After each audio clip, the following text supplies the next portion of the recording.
You've got to watch this for some unbelievably eye-opening facts. As pro-Hamas protests continue to sweep American universities and take much of the media attention, Joe Rogan notices something about the running culture in our educational institutions and calls out the cultural Marxism present in many of them. What's crazy about this is the existence of massive evidence for it, not only in our educational institutions, but everywhere you look at it in our modern-day societies. But before I get back to what cultural Marxism even is and its effect on our lives, just take a look at this. Actually, I think this thing that's going on right now couldn't be going on right now without the influence of the internet. Right. The internet has like created this mind virus that's sweeping through college campuses and also the universities and the Marxist philosophies that they've been pushing in universities because of they've all been infiltrated by Russia, by the former Soviet Union, and now by China and Russia together. For sure, they're influencing.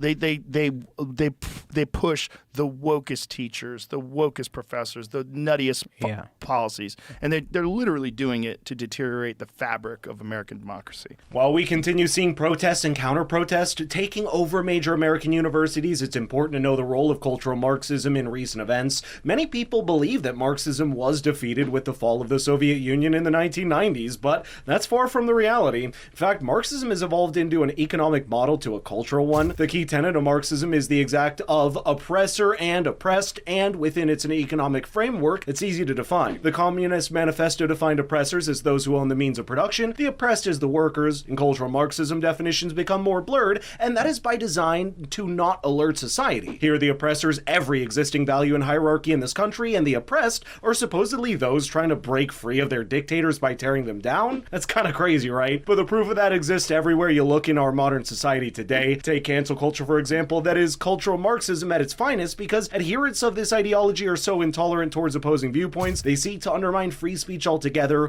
What's even more worrying is that a recent report by the Foundation for Individual Rights and Expression found that, and I quote, 1 in 6 professors report having been disciplined or threatened with discipline for their speech, and a whopping 1 in 3 reported having been pressured by colleagues to avoid researching controversial topics.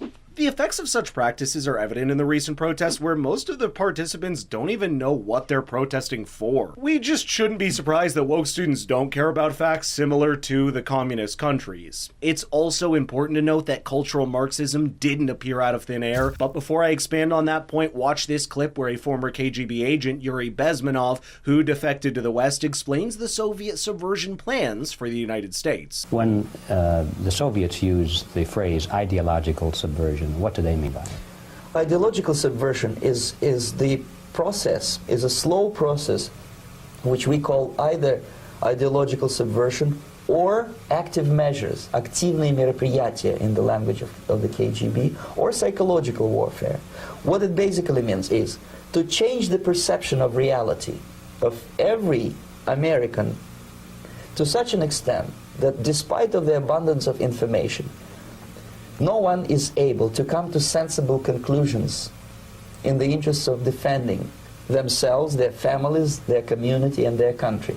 That interview was filmed in 1985, by the way. The KGB had this planned long ago, and we're seeing the results bear fruit in our modern-day societies. At its core, cultural subversion is the planned undermining of cultural norms, values, and institutions within the aim of promoting alternative agendas. This can involve various strategies, including propaganda, ideological infiltration, and the promotion of narratives that challenge or erode traditional beliefs or practices. What's more chilling is that it has 4 stages and takes over 2 decades to implement successfully. In the first one, the goal is to rid society of its morals, so the line between good and bad becomes blurred and anything becomes acceptable, and here media in all its forms, as well as public figures, play a vital role. The second stage is destabilization, which targets the pillars of the nation from the economy to foreign relations, with the target being weakened in internally and externally. The third stage is the crisis stage, where the violent takeover of power takes place and new foundations for the state and society are established. The fourth stage is normalization, where everyone accepts the new reality as the status quo and adapts to it. If we compare this to what is happening in our modern-day societies,